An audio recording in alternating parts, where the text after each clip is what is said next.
Hello, friends and fellow board gamers. Welcome back to Board Games with Rob. I'm Rob, and I have a guest tonight. Wendy, why don't you go introduce yourself? And I just said what your first name is, and your name's displayed there on the screen, but tell us a little bit about yourself. I could go on forever, Oh, but my name's Wendy Erwin, and I've met Rob, well, not too many months ago at the game shop, and because we share a love of board gaming, and so I like all kinds of games, and I've got a great family, and I'm a big avid pet lover. I've got quite a few fur babies around the house. I like sports. I like TV and movies. So so one yeah, of that's the kind of one of the one of our shared passions, and you mentioned it, is the game shop, which is Peculiar Game and Hobby, and they sponsor my channel. They also sponsor Wendy, and she does what I do in Olathe. She does actually in the store. And Wendy, how long have you been demoing games for them? uh, I want to say probably about 2018, Wow. Yeah. 2019. Yeah. When did they open? I know they've been around for a while, but They, I believe, had their 10-year anniversary last year. okay. Yeah. So So yeah, great couple, Pat and Kim. They are the owners of the store. They have 200. Well, they have how many kids do they have? I know the they had three or four, three. Okay, yeah, three. and just a lovely family. It's a small town, Peculiar, Missouri, and I'm just so lucky that I got introduced to them through a mutual friend of Wendy and ours, of mine, Gray, introduced me to the family, and I've been shopping there for a couple years now. And then, yeah, anyway, I could go on about them as well. So, Wendy, since we both kind of do demos for Peculiar, we thought maybe we'd join and kind of do a recurring show, maybe. We thought we'd try it out, and we're going to get Wendy a better camera. This is just a first attempt at a show format to kind of throw something out there and see if it sticks, see what you guys think. And Wendy, I think we were going to do like a top 10 right out of the gate. Yeah. And I thought maybe we kind of talked about it, and we thought we'd come up with 10 different categories of board games and what are our favorite games in those categories. So how hard was this to come up with for you? I think we were talking a little bit about the difficulty of this and naming one, right? It's difficult for me to name one because it seems like you throw out any category to me and I can name five at least off the top of Right. my head that I really love, and I hate to narrow it down to one and cut out the rest. Yeah, So so this seems like a reverse top 10. Instead of 10 games in one category, we're doing one game each in 10 categories. yeah. Or we'll have to maybe do a top 10 of each of the 10 categories at some point. Cuz yeah, I think like you, I'll have a bunch of honorable mentions, but um yeah, so hopefully you guys like it. I'll be interested in hearing your thoughts. Do you agree or disagree with some of us? Leave comments in, and Winnie and I can comment on them. And join our Facebook group. We've got Board Games with Rob on Facebook, and we can open. Wendy belongs there as well. And hopefully you'll be seeing a lot more of Wendy as we, I think we're gonna just kind of talk about what we played during the week. Wendy does a lot of demos, and yeah, we'll see how that goes. But anyway, our number 10 category was dungeon crawls. So Wendy, I'll start with you. What was your number one or two or three dungeon crawl games? This one I didn't have as many that jumped out at me, but my probably my favorite in that category is Clank. Clank Clank. in Space specifically. Yeah. Yeah, Yeah. So that's kind of a great go-to dungeon crawler. now, how many of them have you played? There's a bunch in the series, right? I've played the original Clank, and then Clank in Space. I think I like Space a little bit better, the Clank in Space one, but I love science fiction themed stuff, so that one probably lends itself a little bit better just to my taste, just based on the theme. So now tell us a little bit about what Clank. I mean, it's a dungeon crawler, but tell us a little bit about it. Isn't it kind of like a deck builder as well? Yes, yes, So it's got its deck building elements, and there had been the second time I played it. I think I felt so dumb because it had been a while since there was kind of a gap in time between the first time I played it and the second, and I was thinking it was a co-op game, and so I was about a third of the way through, and I'm trying to help my two opponents that I was playing with, and I was kind of talking out loud through my turn, and I said, because I'm trying to help you guys, right? It's co-op. No, it's not co-op. It's competitive. So Right. needless to say, I lost that game pretty solidly. Now, have you played Clank Catacombs? No, I haven't played the Catacombs one. No, I have, but I haven't played the other one. And so with Clank Catacombs, I've got some pictures up here. They use tiles, and so it's not. I think the big complaint from Clank that people had is people could memorize the map and develop strategies, and this kind of got around that. I don't. Did you find that the case with playing Clank a lot? Were there a lot of different strategies? I mean, did people play always the same type of game? I haven't really played it enough to notice if people kind of got into the same habit. The times I have played it, it's been with the same players, my husband and a friend of ours, Jason. But it seemed like, no, we didn't really, it was kind of opportunistic. If you were the first one that could get to the best spot, it was just go there. Gotcha. Cool. It was really more of an opportunistic kind of situation or game plan. Well, that's a really popular game. So yeah, that's a really neat one. And I love deck builders, so I might need to get that. In fact, they've had a couple of expansions. I might need to get that to the table. So, all right, good choice. All right, my number 10 used to be my number one game of all time, but mainly because I played it a lot with my family, and that's Mice and Mystics. Mice and Mystics is a dungeon crawl game from Plaid Hat Games, and it's just really cute. You're playing as these little mice, and you're in the normal, our world, and you're wielding like buttons for shields and toothpicks for swords, and you're dealing like cats and rats and little spiders and monsters, and you start with certain weapons and cards, and you're just exploring. My kids love this game. Have you ever played it or any Plaid Hat game? I haven't played that one. That looks really amazing. It looks like a good one. Yeah, this was It's on the one list of things to try. we and the artwork was phenomenal, and the designer, his name is Jerry Hawthorne, and he was a very good friend of mine. I've kind of lost touch with him. He was in and out of Plaid Hat Games. I don't even know if he's actually a full-time designer for Plaid Hat right now, but he started designing games as a way of communicating with with his daughter, maybe his son, one of his children, and he would read these books or it was a way of getting them to read. I think anyway, I might be butchering the story, but his children were very instrumental in the design of the game, and it was this whole story, and so it's just a lovely story. The artwork is phenomenal. The minis are great. Yeah, just a great game. Mice and Mystics. There's a couple expansions out there too. As you were describing that one, it's been years and years since I read it, but that kind of brought to mind Mrs. Frisbee and the Rats of Nim. I remember reading it. I've heard of that. Yeah. Yep. Cool.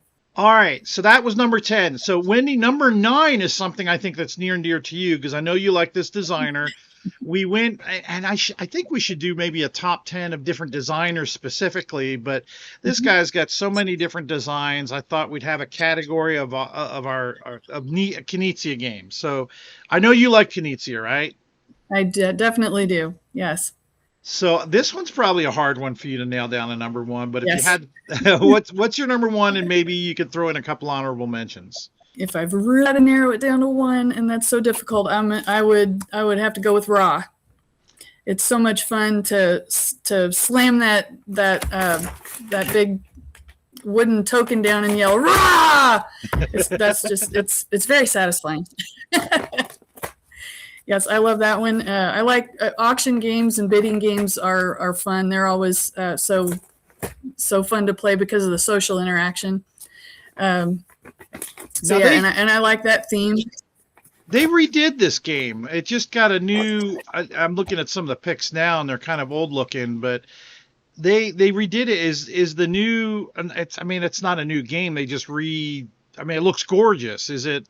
Did they do it justice? Is it like the penultimate version of the game? It is. Yeah, the re-implementation of it, we bought that one, and it's quite amazing. Yes, it's a very upgraded. It feels like you're getting the upgraded components. And the player boards are arranged so that you've it's kind of more user friendly, so you know where to put your tiles that you win in an auction, because there are certain tiles that you keep from one round to the next, or one epic to the next, and then there's certain ones that you lose. They're discarded at the end of the round. Some of them stay for in-game scoring.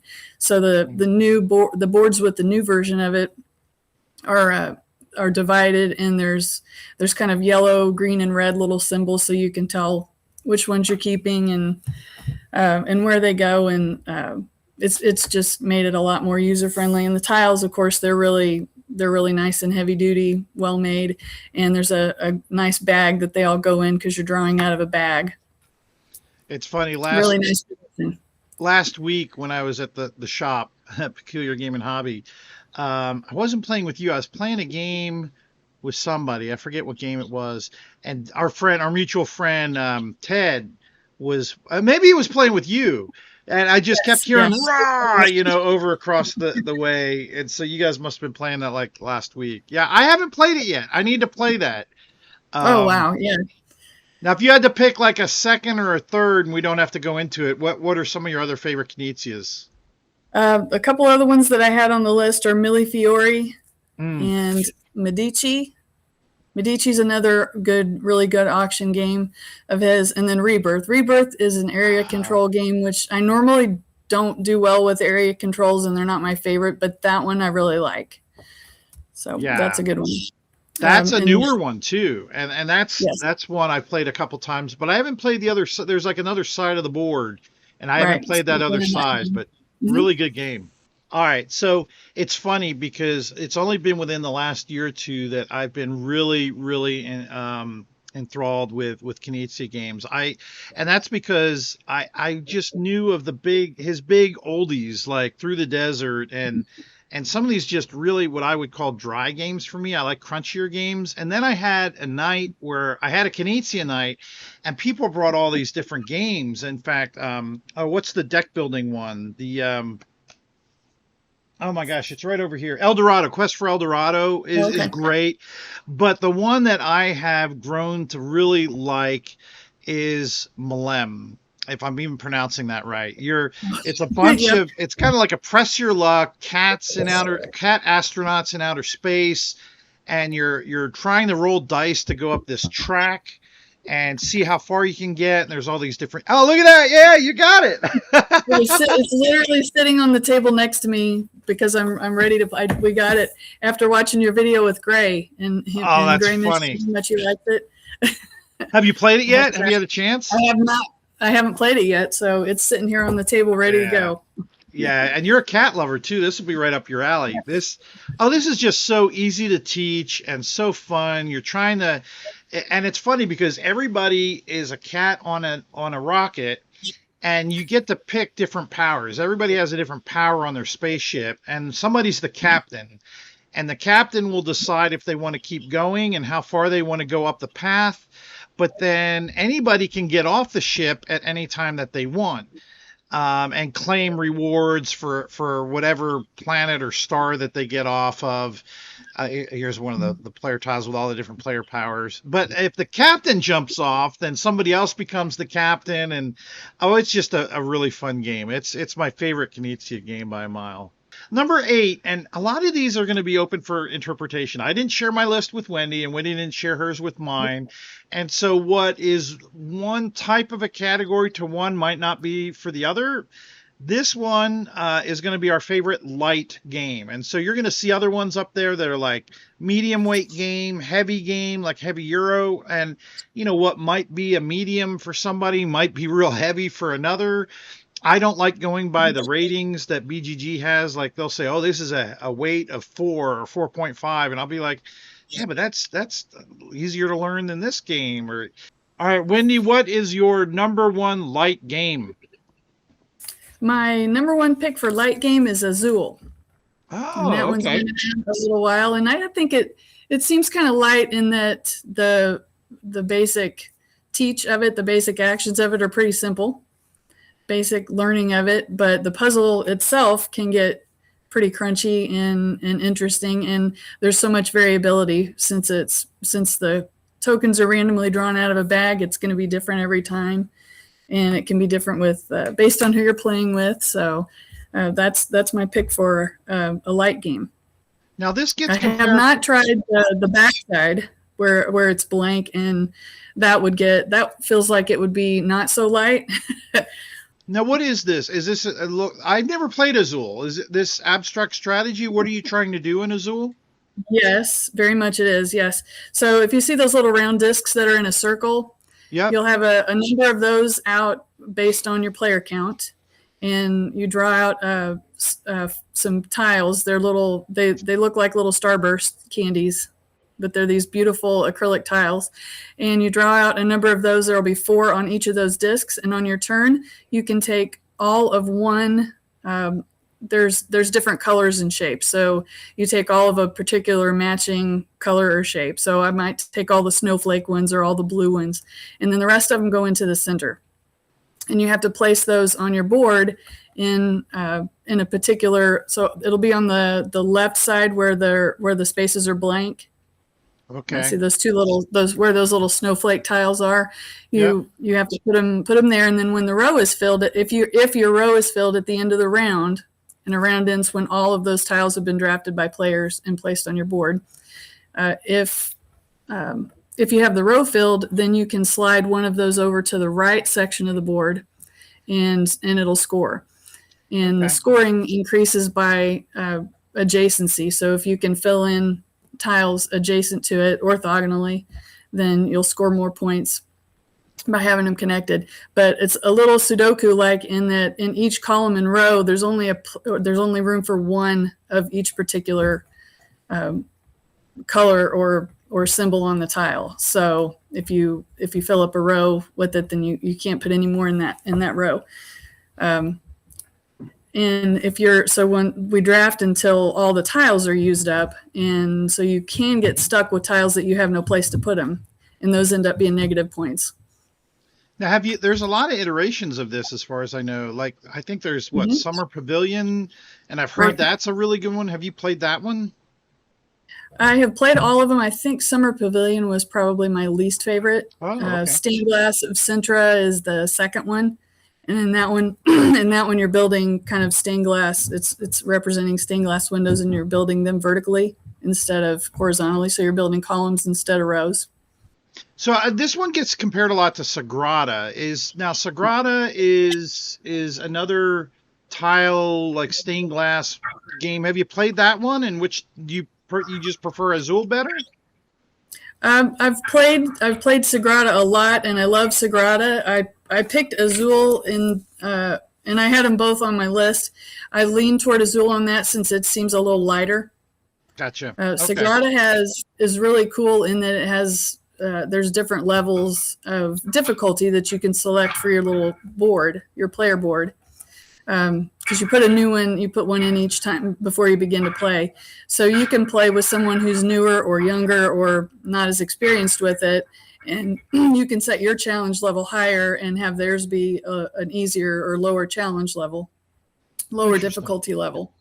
And that's using dice. So you can't have matching colors or matching pip numbers adjacent to each other.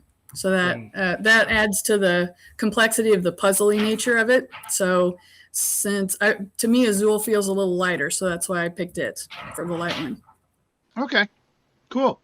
All right, well, my number one light game is one that was introduced to me a couple years ago. It is The Footsteps of Darwin. And there is another one in this series, In the Footsteps of Madame Curie. And this is one, it's so simple.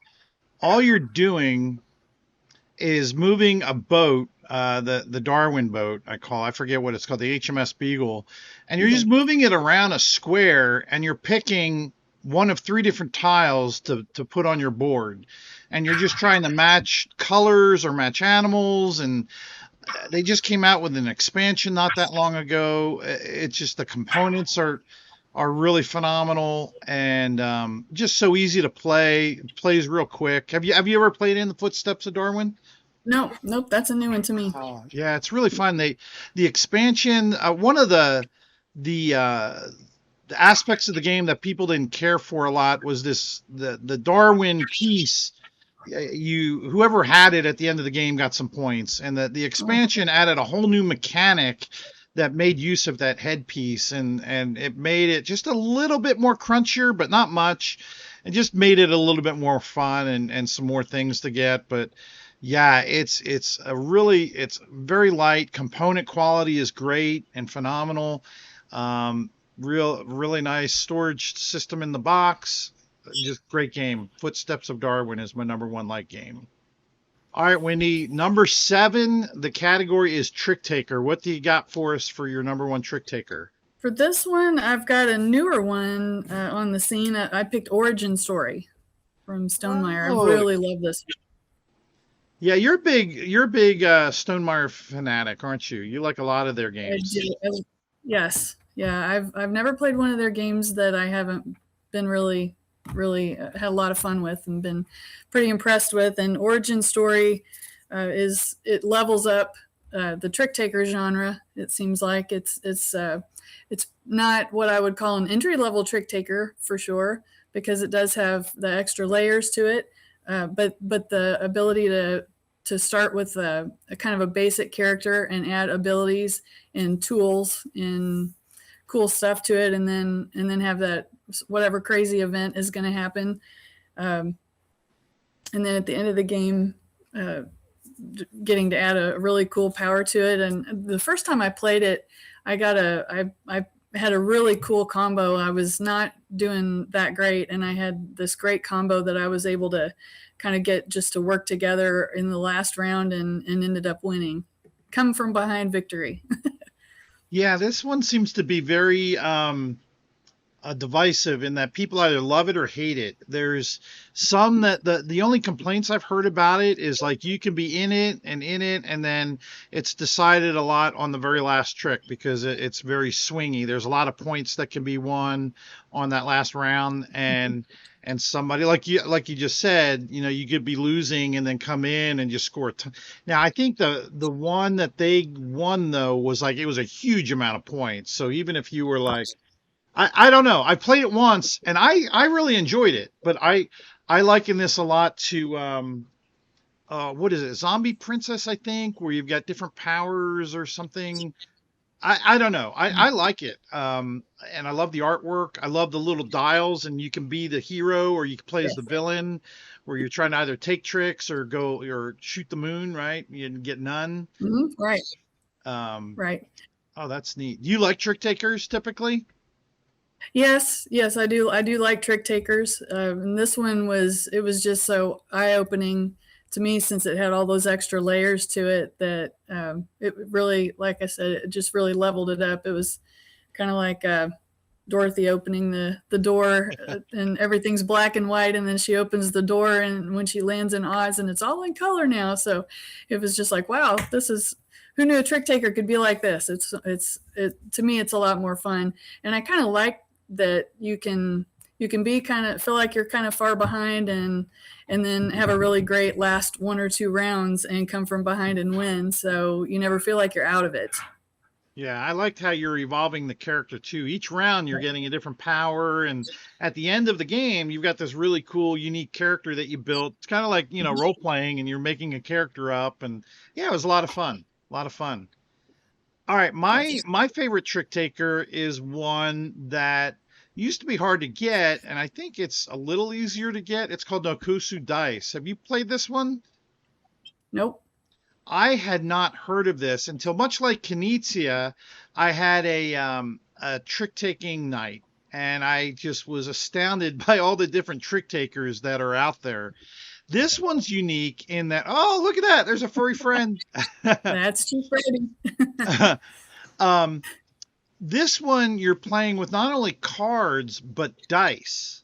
And so dice are like cards and you're drafting and it's like oh, it's just and you're playing and it's like open hand because everybody can see the dice that everybody has and Oh, it's just phenomenal. It's been a while since I played it, probably 6 or 7 months, but it's my number one favorite trick taking game, just because it was so different. It's some of those little hooks that these trick takers on are just really amazing. There's so many out there that I really like, but this would be my number one.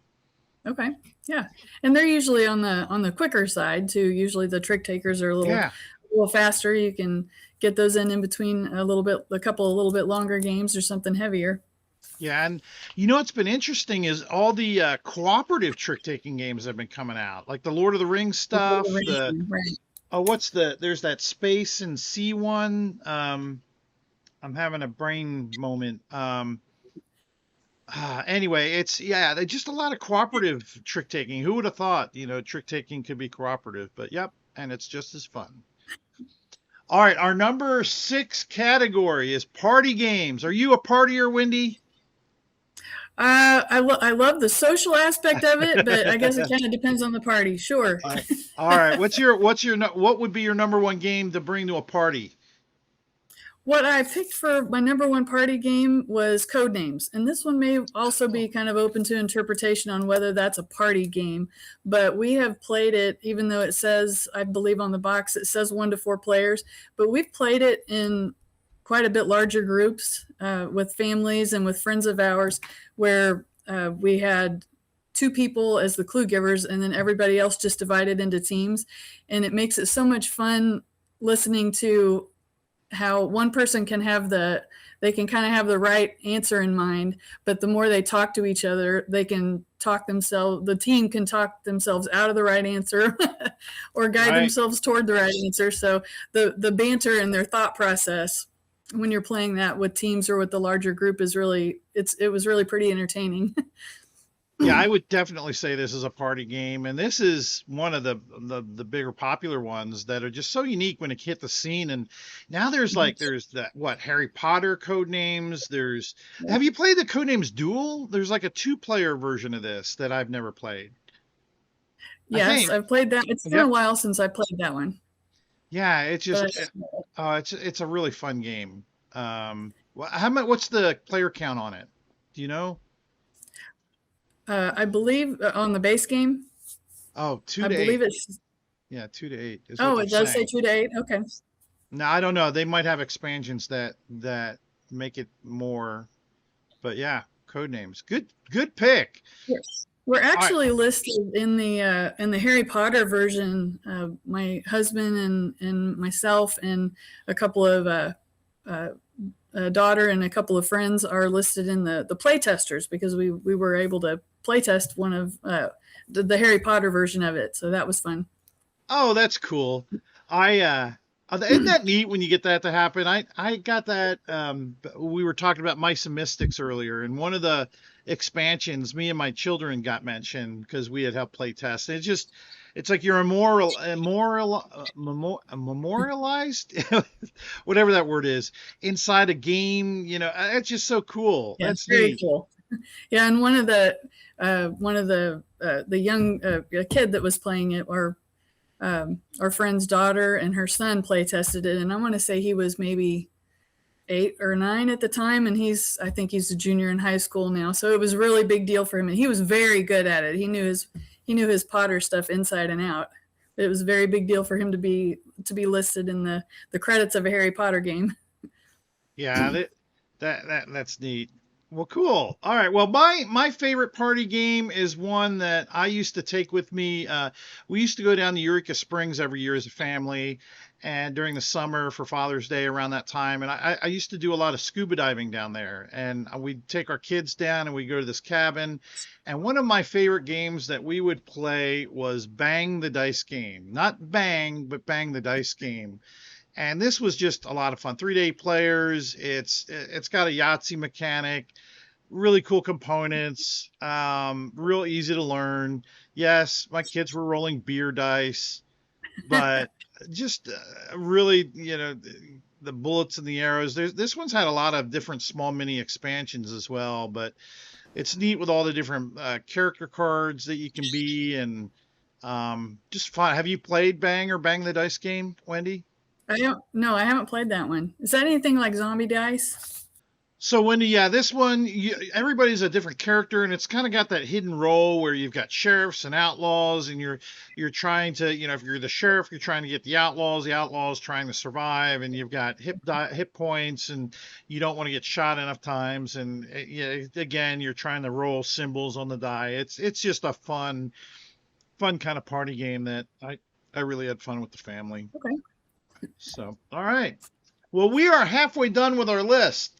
We're on to number 5, and this is a category that I really enjoy. Again, my gaming group used to be just strictly my family, and we didn't like a lot of take thatty games. In fact, I don't even have we don't have take that in here as a category, but cooperative is number 5 on our list. So what's your number 1 cooperative game, Wendy?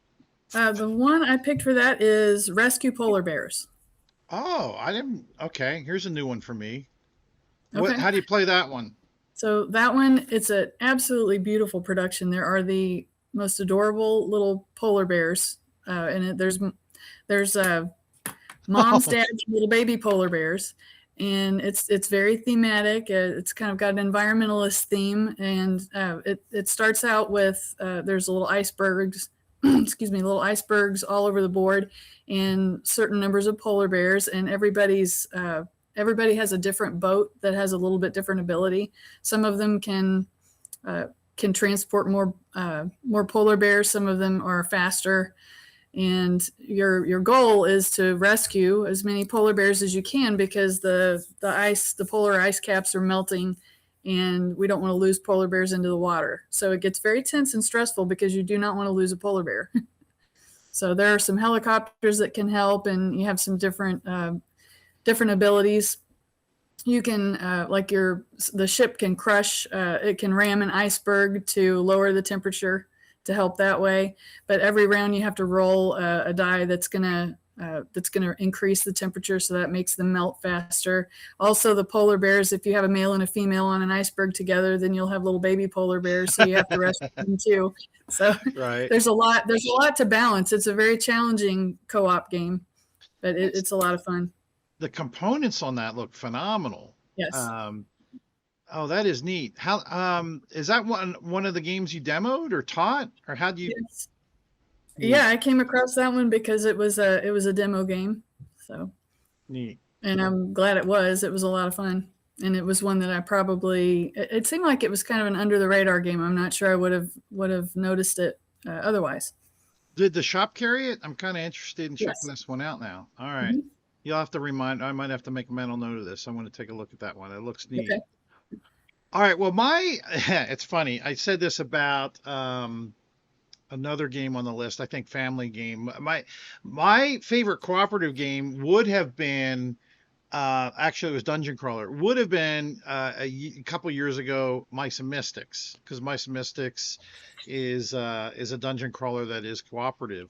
However, that has changed, and my new favorite cooperative game is Unsettled, and it's from Orange Nebula Games. Have you played this one? Nope, that's a new one to me too. Yeah, the people that did Orange Nebula, they did Vindication. They're really well known for putting out Vindication, which is not cooperative, but one thing that Orange Nebula is known for is really highly produced, gorgeous components, great artwork. This you'd be right up your alley because it's space themed. You're kind of stranded on a planet, and it's got a little bit of story elements on it, and you've got cards, and you're trying to survive on that planet and together. But there's some replayability to it because the cards are all random that you'll get. And yeah, everybody's at different, you're going up different tracks and you're trying to help each other out. There's tons of different packs for this that introduce different components and cards and stories. But yeah, Unsettled is just a great cooperative, really nicely produced game. My number 1. Yes, that does look like quite an amazing production job there. All right, number 4. All right, so this one is a family game, which could be crossing over between light game and medium game, maybe. Wendy, tell me what your family game is, and maybe tell me your thoughts about what you thought a family game should be to qualify it. Okay, my pick for this one, I went with Ticket to Ride. Mm. And I went with that because it seems like, well, basically, for a family game, my family loves to play this one. We play it, we have to get Ticket to Ride out usually every Christmas and Thanksgiving, sometimes Easter. When the family gets together, Ticket to Ride usually hits the table. And everybody loves it. It's easy to teach. It's even though, well, there are different maps that you can play. We usually play with the United States map, but even though that map is the same, the way the cards come out is always different, and the tickets that you draw are different. So it keeps it fresh enough and enough variation that we can play it over and over again. And it's always we just have really great memories surrounding that game as a family. And it is, like I said, easy to teach. It's fast to teach. The choices are pretty simple with getting it to the table and getting started playing. Yeah, Good this gateway is. game. I was just gonna say this is like the penultimate gateway game. Have you played the legacy version of this? I think it's Legacies of the West or something. Oh, it's amazing. I got through it like last Christmas with my boys, and it was just really you start. It's a U.S. map, and you start in one corner. It's funny that the whole map is just one corner of the U.S. and then by the end of the game, you've got this huge U.S. map, and it just there's so many different flavors of Ticket to Ride. So I don't know if like each game that we played in the Legacy had some cool kind of little mechanic, and I don't know if each mechanic is in an existing game or not, but we had a ton of fun playing it, and we're left with like a Ticket to Ride version that we helped make, and yeah, you'll have to try that one. It's a lot of fun, especially if you can keep the same group of people playing it. Well, that's a great pick. You can't ever go wrong with Ticket to Ride. Yep, thank you.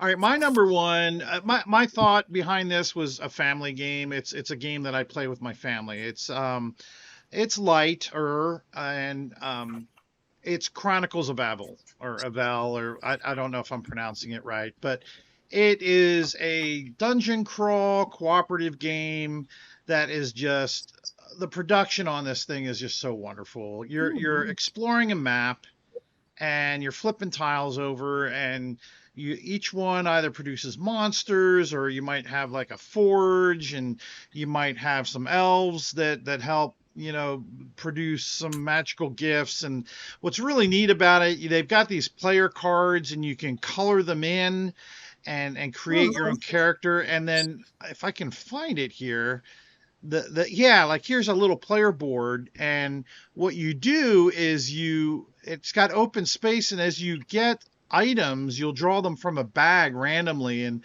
if you draw the weapon you actually put it on your player board, and when you pick up items in your backpack, if you can physically put it inside the backpack you can carry it, and your heart tokens, that's your health, and underneath all these weapons is that little picture that you can color in, and you name it, and you come up with your own crest, and it's just, yeah, there's the little items okay. bag that you'll draw things from, and just really nice artwork, very nice produced. Not, I mean, the replayability value is huge. It's not really a story driven game. It's just you're trying to defeat all the monsters, and after a certain amount of time, the big bad monster is going to come up, and you just got to defeat them. They came out with an expansion not that long ago. Just a great game is Chronicles of Abel or Avel, however you pronounce it. Both of our picks in this category have maps. That's another thing I love, and I love games with maps for the board. Maps on the Yep. board. Maps are Yep. fun. All right, so now we're going into medium weight. So we're kind of working our way up. We've done light, we've done family. What's your medium weight? And we kind of talked about this off camera about, some people's medium games might be a heavy game to some other people. And you and I Yes. both really like heavy games. So like a medium game for us could be like a super heavy game for, anybody else. But I'm really interested what your medium weight game is. My medium weight game is it's probably about my favorite game of all time, which is Wingspan. And Uh, Wormspan is right up there next to it, but I need to really play Wormspan a lot before I decide if one of those edges out the other. But for now, it's Wingspan. And I think, like you said, for some people, maybe newer gateway type players, it would be a bit much. It would feel a little too heavy. But for me, it feels medium weight. Yeah, I'd agree. And This is a good pick for a medium weight game.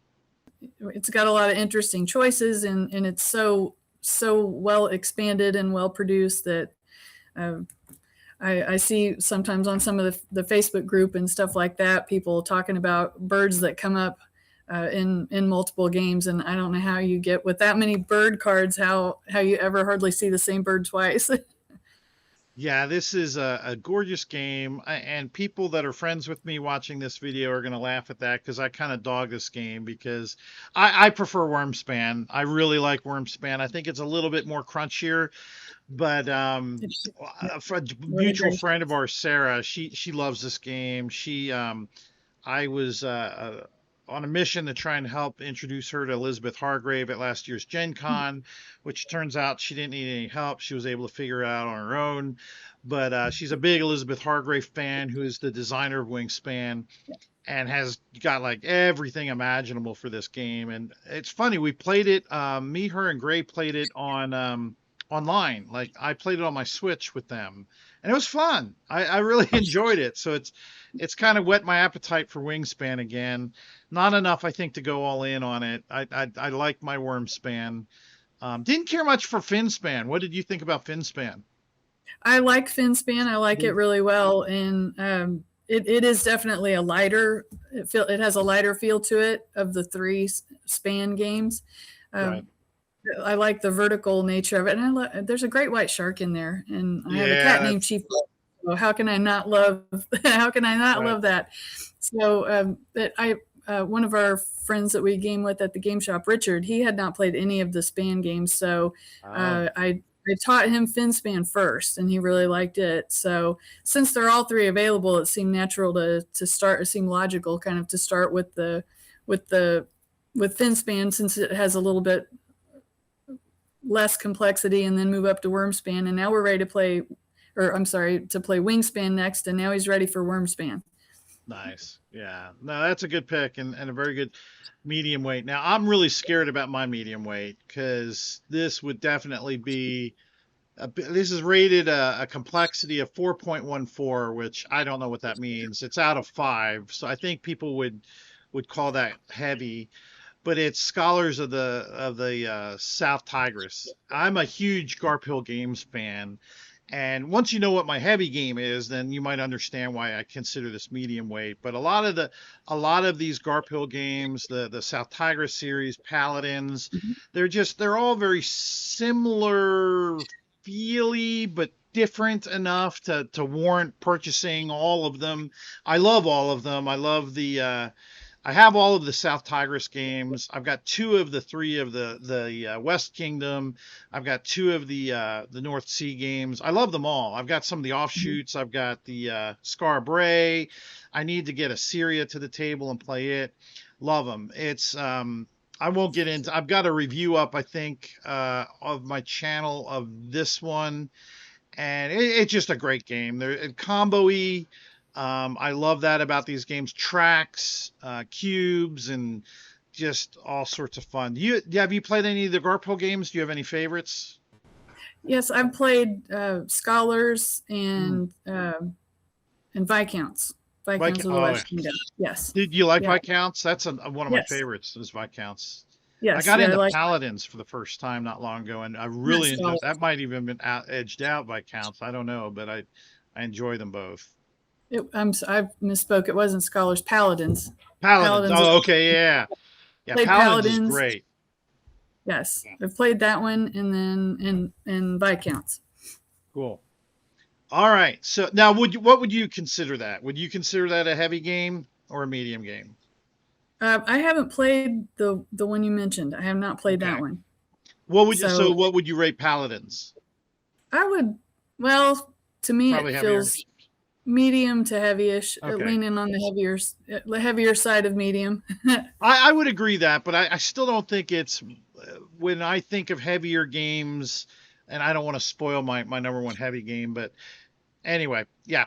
All right. So Number two is one of my favorite mechanisms for games, and I don't know which video I'm going to put out first. This or a game I just reviewed of this mechanism called Chemical Overload. The mechanism is deck building, and so what is your number one deck building game, Wendy? So deck building, I picked Quacks or Quacks of Quedlinburg, whichever we're calling on that, since bag builders, and we agreed, bag builders usually kind of falls into this category.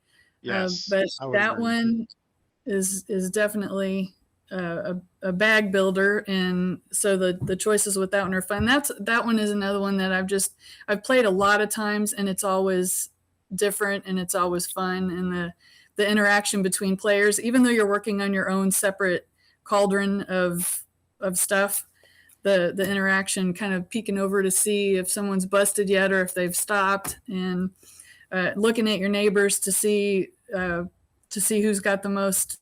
I can't remember if it's the crows or those moths that look like they're from Silence of the Lambs. Yeah, I Which forget. are one of those. You've got to have more than your neighbors, and you get some bonus for that. So that one, and then Mystic Veil is another one that I really like, where you're card crafting. You're not necessarily adding to your deck, but you're adding to your cards. Yeah, no, that would be a deck That's builder another one I too. Yeah. like. Yes. Now, Quacks is a great game. Now, I'm curious. They reskin that game, and that was so divisive. People either liked it. I wouldn't say they loved it. I've heard people say they like it or they hated it. Which do you prefer? Which artwork? I think I have. I think I prefer the original artwork, but I Yeah, don't have a problem with the new artwork if they want to change it up and simplify the name a little bit to try to make it a little Quacks. more Yeah, perhaps friendly, right? Perhaps to make it a little friendly to people who have never seen it before, or to maybe newer to the hobby. yeah. I feel like that was maybe kind of what they were going for with it, which that's fine with me if it doesn't change the game, and I like the game. It's solid either way. So, but Yeah, yeah, I kind of like it the way the original version, but I'm used to that. So yeah. I kind of lean towards the older one, but I've got a lot of kids. I've got 9 kids, and that claymation type, cartoony type look is not, it's a big thing, with kid mhm. shows. So I wasn't upset about it, but I did kind of like the older artwork, probably preferably. But I got rid of that, and I've got the new edition, and it fits all in a smaller box. And yeah, it's a great game though. I love that game. Good pick. Very nice pick. Yes, and the expansion to that with the herb witches that added Oh a yeah, lot of yeah. to it too. That's good. Yep. All right, my number one deck building is probably in my number 10 of all time, and that's Thunderstone Quest. I love this game, and it's got a past with us. I played I got into the original Thunderstone way back in the day, and it was like Dominion on steroids. It was not only a market, which in Thunderstone it's a village, but you could go into a dungeon and you could fight. So you're a hero and you're buying things like swords or magic missile spells, or you're buying items and iron rations and light, and you're taking all these cards and you're going into a dungeon to beef up your character to fight a monster. And it was just so cool, and it made it just a lot more fun for me to play. And it's changed through the years. It was just plain old Thunderstone, then they upped it to Thunderstone Advanced. Now they've got Thunderstone Quest, which has this huge board and even improved the rules a little bit more. And then you've got some of these different types of dungeon boards. Typically in the older game, you just went into a fictitious. You could go so many levels into a dungeon. There's our mascot. um, anyway, I love Thunderstone Quest. It's my all-time favorite pure deck building game. Thunderstone Quest, Mike Elliott, Okay. KEG. All right, our number one category. We're down to number one, and this is probably my favorite category, my favorite type of game to play, and that's heavy or heavy Euro, heavy game. What? How about you? Do you like the heavy Euros, Wendy? I do. Yeah, I think I mentioned before. I'll I'll try just about any kind of game.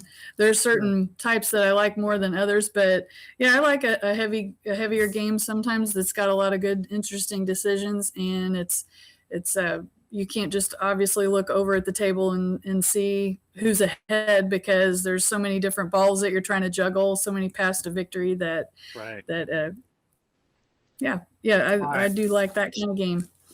So, what is your number one heavy game of all time? This one I had a very difficult time, and I still am sitting here wondering how I can pick a number one. But I think I'm gonna say Power Grid, and I wondered if that's heavy enough to qualify as a heavy game in Rob's world because Rob is a heavy game guy, and I know Yeah, you are. So that one's funny that you mentioned that. They rate that at 3.25 on BGG. But I don't like listening to those ratings. No, this is a those great game. ratings. This is one though that I don't really have much of an opinion as to whether or not I'd call it heavy or not yet because I've only played it. This is one that was very late to the table for me, and I loved it, and I want to play more of it. But tell me what you, I mean, how, tell me a little bit about it and why it edges everything out for you. Well, and that's kind of the tricky part. It doesn't necessarily edge some of these other games out because I like it better, but I chose that one because I have played it the most. Oh, there. Of Okay. the ones that I've got in say my top 4 or 5, I've definitely played Power Grid the most. And we have several different maps, and we've played quite a few of the different maps, so I have more experience with that one. And again, I love a map board; those are always fun. I think well, so with Power Grid, you're running a power company, so you've got to balance how much money you spend, how many the resources that you're able to acquire, and you've got to be able to power a certain number of cities with the resources that you acquire. So there's a little bit of bidding in it. There's an auction component to the round where you're bidding on a power company. You can only have 3 of those at a time. So as the game progresses, you have to decide if you want to spend a bunch of money upgrading or how much money you want to spend upgrading your power stations. Because as the game progresses, the ultimate goal is to be able to provide power to as many cities as possible. And there's a certain number of the end game trigger is a set number of powering a set number of cities based on player count. So you have to balance it economically. It's really a lot of economics because you have to be able to balance buying the big enough power stations, buying the resources for it, and then you also have to pay to expand your network of cities. So you start with one, and then you build out from there to cities that are connected to it. But the farther out you get from there, some of them have shorter connections, and some of them have longer or greater connections. So if it's a greater distance between your cities, you have to pay a higher cost to build that infrastructure, so to speak, to get from one city to the next. So you are juggling a lot of balls in it. And who would have thought? I would never have thought I would have like a game so much that has such an economic component to it. Yeah, that's Money, how boring. I really enjoyed that one. So I'm kind of interested. What are a couple of your other ones that you struggled with besides Power Grid is number one? Another one was Terraforming Mars Ares Expedition. I love That's a that good one. one. Yeah. Jerusalem Anno Domini, which we've talked about that one. Yeah, I need to play Being that. Last Supper themed, you're trying to get your disciples closest to Jesus around the table at the Last Supper, and Yep. also Apiary. Bees in Space Oh from yeah. Stone Mountain. Love Apiary, and that's got so much going on and such a fun, cute theme. And the way the bees level up in that one is really a lot of fun. Yeah, that whole thing about the bees are like dice bees and they can level up in power and then they do better actions and that was very clever. Yeah, That was stronger. one I was on the fence with and then I wound up really enjoying the game. I got some of the upgrades for it. They've got these bee wooden upgrades I got just about a month ago. Um, all right. Well, number one game shouldn't be a surprise to you. I think I've told you what it is during gameplay, but it is Darwin's Journey. I absolutely love this game, and I actually taught it to you and Garrick, your husband, Yes. Hmm. not that long ago, about 2 or 3 weeks ago. And this is what I would consider a heavy game. You've got a lot of different things going on. You've got actions you're selecting, and some you're trying to get people. You're trying to get a boat across the river, down the river, and you're trying to get explorers out on a map and explore different animals and species, kind of like what Darwin was doing, kind of relive his exploration. And it's just you're powering up the different actions you can get by getting these seals, and which will power up your different workers and allow them to do different actions based upon what seals you get. Just so many. I just like when a game has so many different avenues to success, and it's kind of just crunchy, and you're like, man, where do I begin? And puzzling it out is somewhat of a mini game in your head, and to where it's not. In fact, it'll turn me off if I find out that there's a set way to always win a game. Then it's like, all right, this is broken. I don't like it, and it'll turn me off. There was yeah. So, and I just got the expansion. There's an Oceania big box expansion of this that I just can't wait to get to the table. And Okay. yeah, I love this. I also had a hard time with this one. There's a lot of the Garphill games I would maybe put up here, but they felt compared to something like this, or another one I was thinking about was Menefer. I like Civolution as a Feld game that's really weighty. Menefer is an Egyptian themed game that's got all these different tracks and worker selection actions, and um, but yeah, Ants is a game that I recently got that is right up there, but not. I don't think I haven't played enough to make it a number one game in a category yet. But it fits that category of heavy games. But this is my niche. This is my favorite type of game to play, and I had a really fun time playing this with you guys. Now, I will say we played a game yesterday that was probably the longest game I've ever played in my life. We played Sweetlands Yeah, yesterday, and that that was was. like a 7 hour game. And I'm like, yeah, I love crunchy games, but that one really had some analysis paralysis in it, and that's and even Apologies with for me that. too. Yeah, no, but it was a fun. I love the game, but typically a first run game of a heavy game will be a long game because there's just so Mhm. much. It's like, what do I do? And Sweetlands, lends itself to that. Anyway, I could go on and on and on about heavyweight games. Darwin's Journey is my all-time number one favorite heavy game of all time. Yes. I very much enjoyed playing Darwin's Journey with you. That was a lot of fun. I love that theme as well. Yeah. Um, like I mentioned before, I love the nature and the Yeah. nature and science themes always are appealing to me. So yeah, I really like that one a lot. Well, And when you Sweetlands, it was an interesting, very interesting game, and I liked it.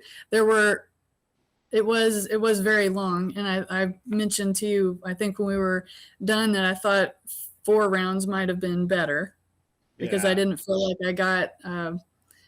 like I was able to accomplished a lot a in the really fifth. big fifth round where and accomplish a lot since we'd been for all those hours working up to this great fifth round, and I felt like it was kind of a underwhelming Yeah. fifth round, at least for me. I But think you the and fifth Garrett did round is better though. where she lost the game, is why she says she couldn't. I Yes, think she was winning up to the fifth round. And no, no, that was a fun game. I really enjoy that. I need to get you Ants to the table. I think you'd like that one too. yes, That's a yep, fun one. Well, hey, Wendy, this has been fun. This is our first video together, and I'm hoping to do more of this. I mean, not every video is going to be a top 10. I mean, we'll just kind of chat, I think, from time to time, talk about games we've played, experiences we've had, maybe talk about some of our favorites, experiences, but just do more of a show format going forward, every other week or so, and we'll see where it goes. We'll see if people like it, if it's worth doing. I had fun doing it though, so I really enjoyed learning a little bit more about you and some of your tastes. There's a couple games now that I want to see next time I'm at Peculiar, whether or not they yes, still me have too. it. So yeah, thanks for joining. I appreciate Yes, you. thank you so much for inviting me. It's been a Yeah, lot of fun. It was fun making this list and thinking about all these different games and the different categories. Had a great yeah. time. Well, folks, thanks for tuning in to this episode of Board Games with Rob. Hope you had a lot of fun. Like I said earlier, engage, write some comments, tell me what you think. What are some of your favorites in some of those categories? What are some categories we missed? There were some, there was, I think, solo, there was abstract. I don't know. There were a couple others that we thought about doing, but we wanted to kind of balance it with enough experience in playing some of these games. But what are some that obvious ones that we might have missed, and maybe we can have a follow up video at some point. More importantly, if there was some designers, like I'd like to do something with like favorite well, we hit Knizia, but like Uwe, Rosenberg, Yeah. just get some of the big Bruno, Stefan Feld, and some of the big designers, and maybe come up with what our favorite games are by designer. But anyway, folks, thanks again for tuning in. I want you to have fun gaming, but more importantly, be kind to one another. Bye. Amen. Thank you.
Out is somewhat of a mini game in your head, and to where it's not. In fact, it'll turn me off if I find out that there's a set way to always win a game. Then it's like, all right, this is broken. I don't like it, and it'll turn me off. There was yeah. So, and I just got the expansion. There's an Oceana big box expansion of this that I just can't wait to get to the table. And Okay. yeah, I love this. I also had a hard time with this one. There's a lot of the Garphill games I would maybe put up here, but they felt compared to something like this, or another one I was thinking about was Menefer. I like Civolution as a Feld game that's really weighty. Menefer is an Egyptian themed game that's got all these different tracks and worker selection actions, and um, but yeah, Ants is a game that I recently got that is right up there, but not. I don't think I haven't played enough to make it a number one game in a category yet. But it fits that category of heavy games. But this is my niche. This is my favorite type of game to play, and I had a really fun time playing this with you guys. Now, I will say we played a game yesterday that was probably the longest game I've ever played in my life. We played Sweetlands Yeah, yesterday, and that that was was like a 7 hour game. And I'm like, yeah, I love crunchy games, but that one really had some analysis paralysis in it, and that's my and even apologies with for me that. too. Yeah, no, but it was a fun. I love the game, but typically a first run game of a heavy game will be a long game because there's just so Mhm. much. It's like, what do I do? And Sweetlands, lends itself to that. Anyway, I could go on and on and on about heavyweight games. Darwin's Journey is my all-time number one favorite heavy game of all time. Yes, I very much enjoyed playing Darwin's Journey with you. That was a lot of fun. I love that theme as well. Yeah. Um, like I mentioned before, I love the nature and the Yeah. nature and science themes always are appealing to me. So yeah, I really like that one a lot. Well, And when you Sweetlands, it was an interesting, very interesting game, and I liked it. There were it was very long, and I mentioned to you, I think when we were done, that I thought 4 rounds might have been better because yeah, I didn't feel like I was able to accomplished a lot do in a the really fifth. big fifth round where, yeah, and accomplish a lot since we'd been for all those hours working up to this great fifth round, and I felt like it was kind of a Well, underwhelming yeah. fifth round, at least for me. I But think you the and fifth did round is better though. where she lost the game, is why she says she couldn't. I Yes, think she was winning up to the fifth round. And no, no, that was a fun game. I really enjoy that. I need to get you ants to the table. I think you'd like that one too. yes, That's a yep. fun one. Well, hey, Wendy, this has been fun. This is our first video together, and I'm hoping to do more of this. I mean, not every video is going to be a top 10. I mean, we'll just kind of chat, I think, from time to time, talk about games we've played, experiences we've had, maybe talk about some of our favorites, experiences, but just do more of a show format going forward, every other week or so, and we'll see where it goes. We'll see if people like it, if it's worth doing. I had fun doing it though, so I really enjoyed learning a little bit more about you and some of your tastes. There's a couple games now that I want to see next time I'm at Peculiar, whether or not they Yes, still me have too. it. So yeah, thanks for joining. I appreciate Yes, you. thank you so much for inviting me. It's been a Yeah, lot of fun. It was fun making this list and thinking about all these different games in the different categories. Had a great yeah. time. Well, folks, thanks for tuning in to this episode of Board Games with Rob. Hope you had a lot of fun. Like I said earlier, engage, write some comments, tell me what you think. What are some of your favorites in some of those categories? What are some categories we missed? There were some, there was, I think, solo, there was abstract. I don't know. There were a couple others that we thought about doing, but we wanted to kind of balance it with enough experience in playing some of these games. But what are some that obvious ones that we might have missed, and maybe we can have a follow-up video at some point. More importantly, if there was some designers, like I'd like to do something with like favorite well, we hit Knizia, but like Uwe, Rosenberg, Yeah. just get some of the big Bruno, Stefan Feld, and some of the big designers, and maybe come up with what our favorite games are by designer. But anyway, folks, thanks again for tuning in. I want you to have fun gaming, but more importantly, be kind to one another. Bye. Amen. Thank you. Good night.